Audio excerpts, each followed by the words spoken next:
Welcome to the Colorful Clipboard, where we discuss the building blocks of making dough in childcare. I'm Kate. And I'm Carrie. Welcome back to Colorful Clipboard, and all I can say is, regardless of what your faith is, today, for most of the world, there is a jolly old man that's at least making rounds with gifts, whether it is a religious holiday to you or just a gift-giving day. All around the globe, that's what today is. So today is December 24th. And I don't know. It's been a year, Carrie. that's about what I can do with this. Yeah, I think, next week will be the time for planning what you're going to do the next year, maybe making resolutions, or as I like to call them, goals. But this week, I think, is really a time for reflecting a little bit on what the year has been and sort of resolving any emotional baggage left over from all the ups and downs and the roller coaster that was 2020. I know we're not done and not everything's resolved, but I hope that the, really bad screaming parts of the roller coaster are over and that we're just, about to get to the splash part. I don't know. It is Splash Mountain all over again. Okay, so that's my favorite Disney ride. I gotta, when I think of a roller coaster, that's what I think. So let's do a little bit of reflecting. I mean, wow. I mean, so October of 2019, Carrie and I sat down with a young podcaster to pick her brain, to try to figure out, did we want to do a podcast? What did that look like? Time, money, blah, blah, blah. And, would people listen? Was it something that we thought would work? And so it took us 5 months. So, and it was definitely 5 months of experimenting and trial and kind of trying to come up with a name. Oh, I think that was probably about 2 months in itself. So, October of 2019, we had this thought, and then, January was here, and we were cruising, and we had gotten, a sample done, and some edits done, and some artwork done, and then we scrapped it all, and we went again in February, and we honestly just thought things were what they were. Like, we were continuing to move forward with the way our life had been going every other year. Like, there was nothing monumental happening. And then Friday, March 13th came around, and seriously, all hell broke loose. I'm like, there's, definitely Friday the 13th had a whole different meaning. And, this year had multiple of those. Can we blame your brother? I don't think so. Okay, Carrie's brother's birthday is March 13th. So, and from there, we've been busy. We have, as an organization, All Texas Director has been there for directors.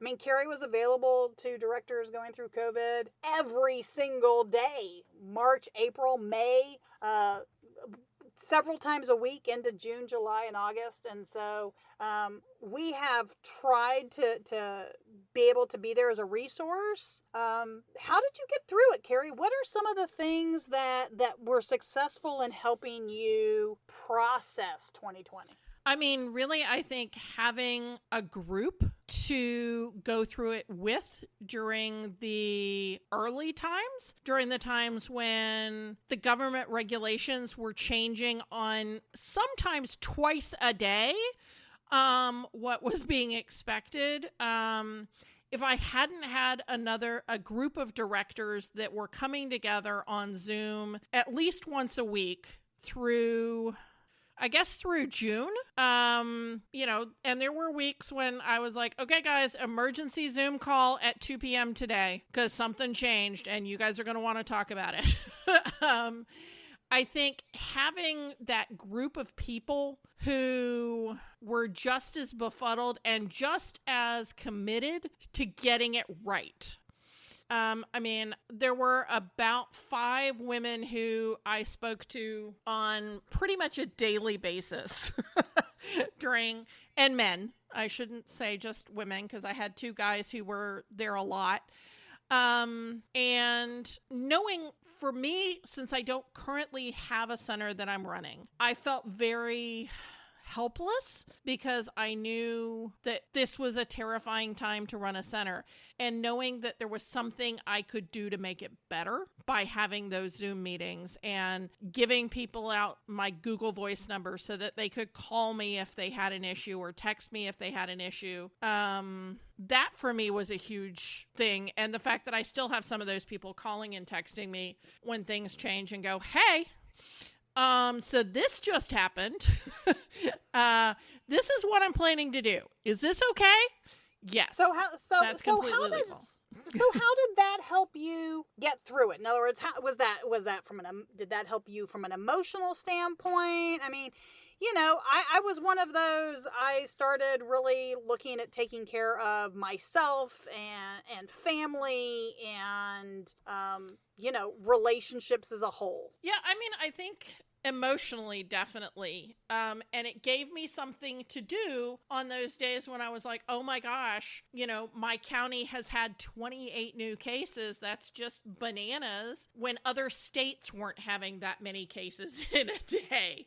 Now I look back on those days fondly, but at the time, there'd never been an outbreak that I'd experienced that was exploding like that. And I had been one of those people who, when we first heard about COVID, I was like, well, this is not going to affect childcare centers because kids don't get sick. Why would this affect childcare centers? I don't understand. This will be fine. It's, the restaurant industry and hotels that are going to have a problem, not childcare. So I was wrong. I was really, really wrong in dismissing it early on because it has affected childcare.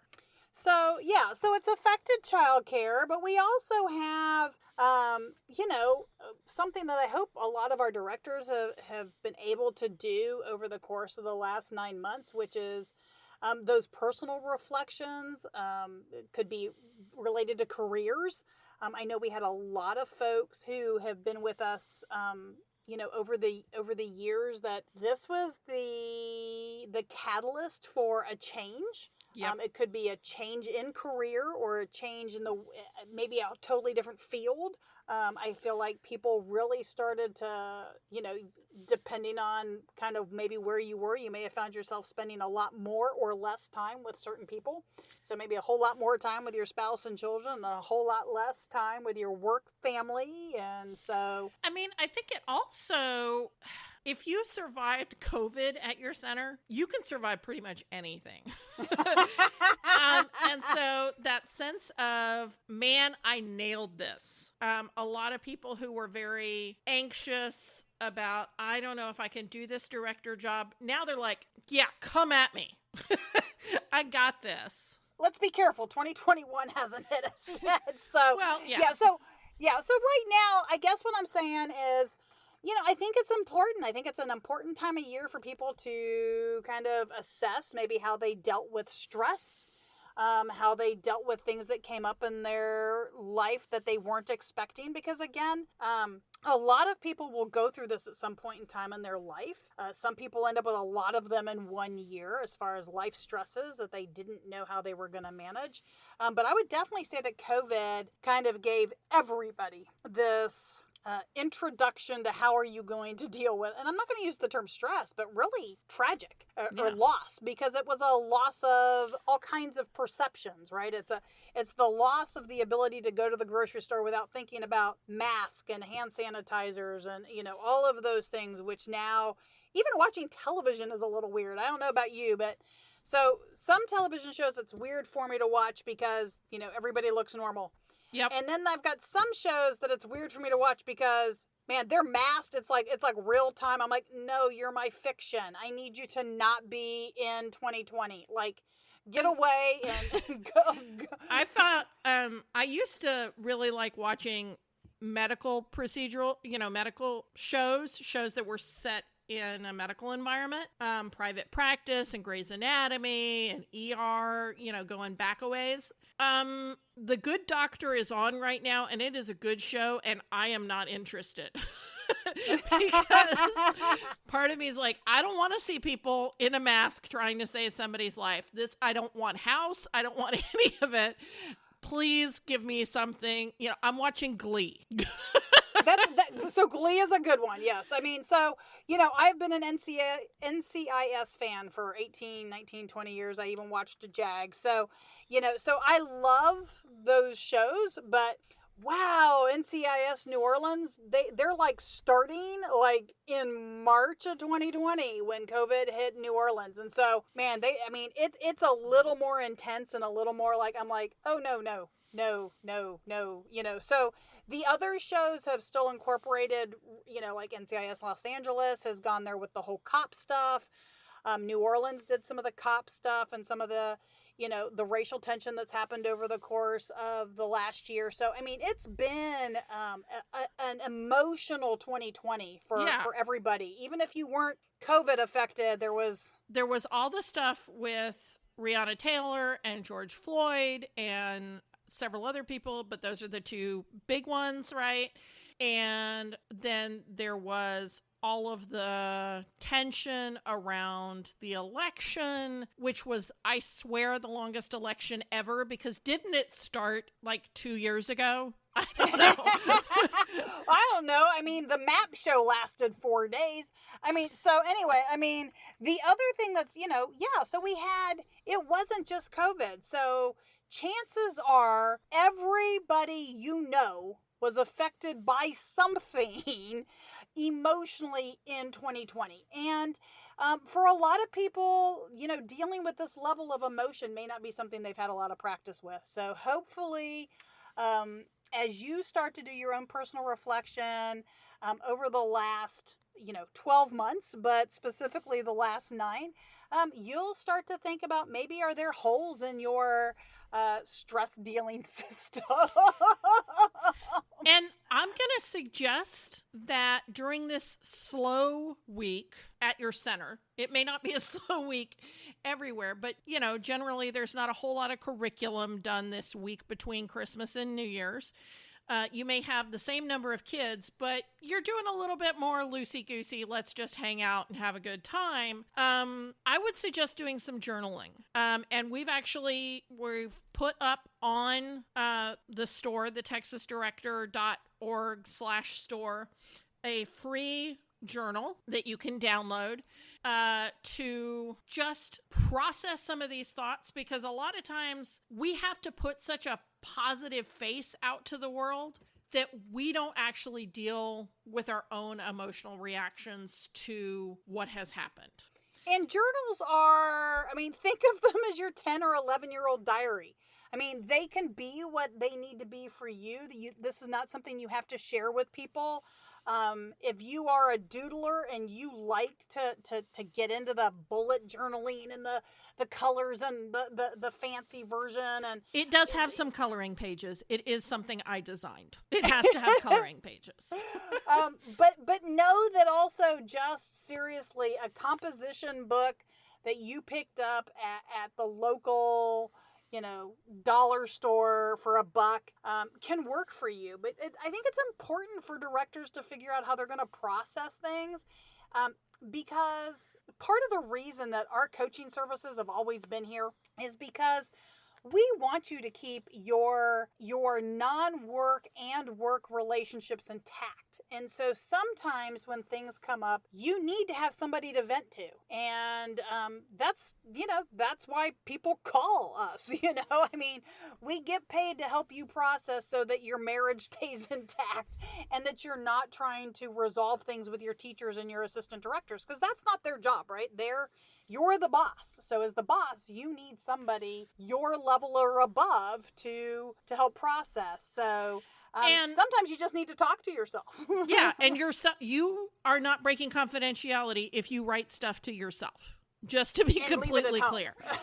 I mean, so Kate, from a health perspective, I'm going to pick on that strand a little bit. What does it do if you're holding on to tension by not resolving stuff from a health Well, perspective? yeah, so from a health perspective, I mean, we've seen the commercials, we've seen the television shows, right?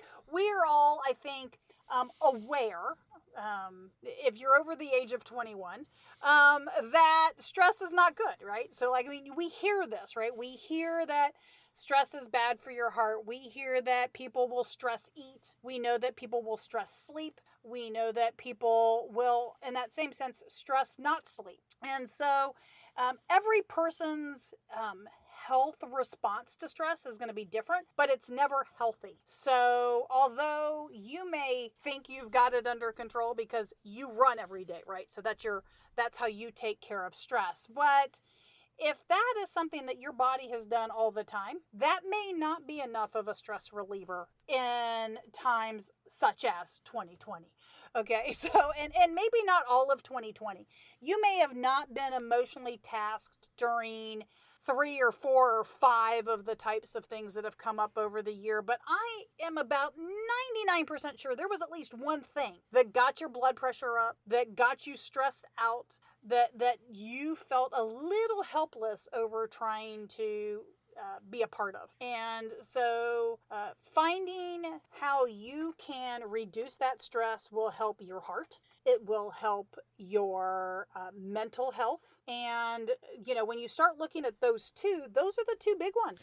And I mean, when you're stressed, your body holds on to more of your calories and makes it much harder for you to shed weight. Well, and a lot of us, we avoided doctors and we avoided dentists and we haven't gotten a haircut. And I mean, the things that you might My have hair. done, the things you might have done to relax yourself. I'm going to talk about that pedicure, that massage, that manicure, going and getting a haircut. I mean, those are things that chances are you might have done that you might have done a lot less, if maybe not at all in 9 months. And so go find the bubble bath or the bath bombs. I mean, if you're looking for bath bombs, go check out Stronger Play on Facebook. They've got some awesome bath bombs. But bath bombs are just, they're the grown-up bubble bath. I mean, Hey, they smell good. I have a bottle of Mr. Bubble in my bathroom right now. I love Mr. Bubble. So there's always something about, if you have to, go to Mr. Bubble with a grilled cheese sandwich and tomato sauce. Go take yourself back to what helped you when you were 12 or maybe 10. 12 might have put you in middle school. So when you were still in elementary school, what made you happy? Go find yourself a bag of goldfish. The small bag. Don't buy the big ones. Curl up with an absolutely useless book. If Read that some works for Nora you. Roberts or Louis L'Amour or something like that. Stop always reading things that make you better. um, during I think she's stressful talking about me. times, during stressful times, we need fluff. And if you haven't done it yet, take this week.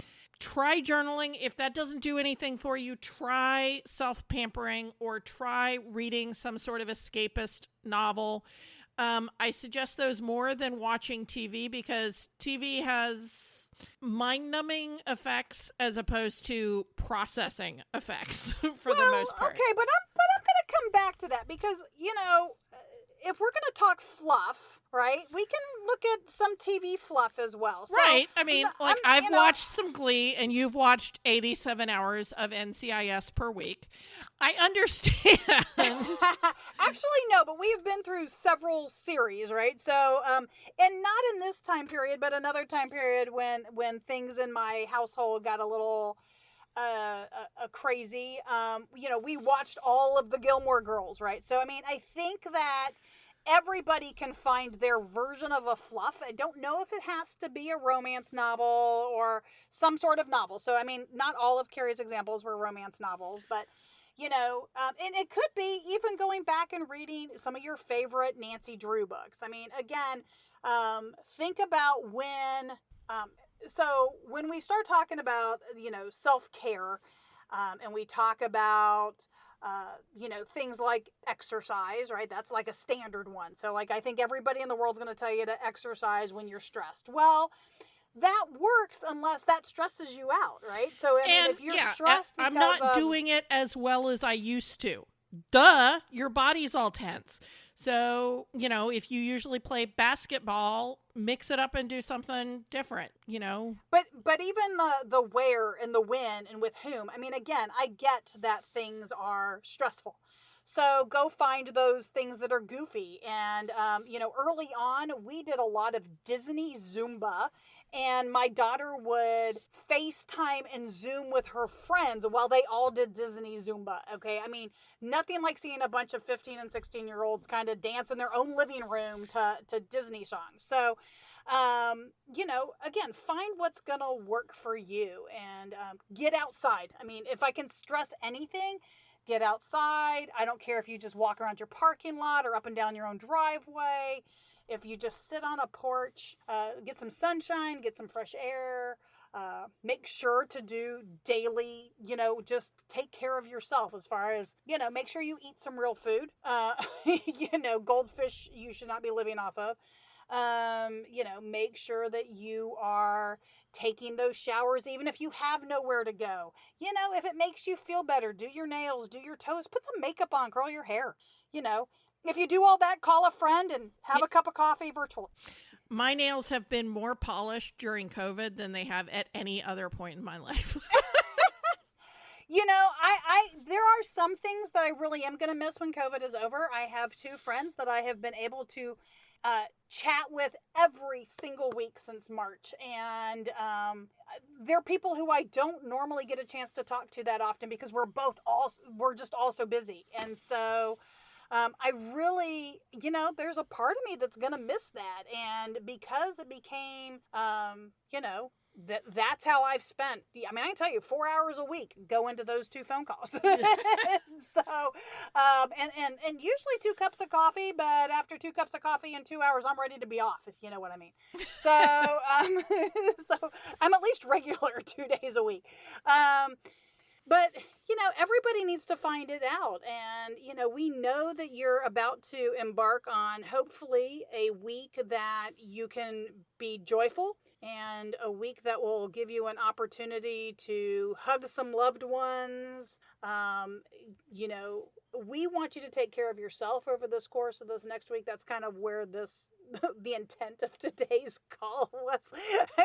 So today's episode is about, reflecting on 2020 and figuring out what you can do to yourself. Okay, maybe it's time to me to be done. Do to yourself a bath. Do to yourself a book. I'm like going. Do to yourself, yeah, okay. Watercoloring, needlepoint. I don't care, but put a little joy in your life. And for some of you, that means you're going to make an amazing pumpkin cheesecake. And for others of you, it means you're going to watch Glee for 3 hours. Or you're going to eat that pumpkin cheesecake. Yes, you're going to call the bakery and ask them to make you something, and then you're going to pick it up.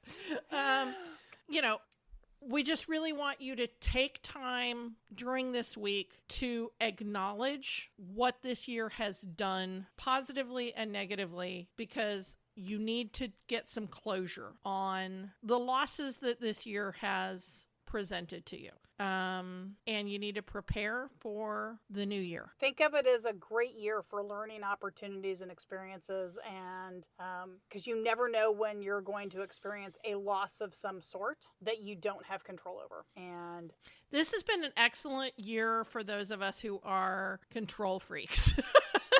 It has taught us that we cannot control everything. Yeah, no, that was pretty much my 2019, but 2019 definitely prepared me for 2020. So, but on that note, have a great Christmas, and we'll see you once more before the beginning of what hopes to be a fabulous 2021. Or at least a different, better, something. Yeah. All right, we'll see you guys next week. Thank you for listening to Colorful Clipboards. Connect with us on social media at Colorful Clipboard, or send us an email to hello@colorfulclipboards. Send us your voicemail with your own questions and stories. If you want to keep learning with us, visit Texas Director, where we continue to have seminars, licensing, programs, and more. This show has been made by me, Carrie Casey, and Kate Young, with assistance from Hallie Casey and Marie Young. If you learned something today, share the show.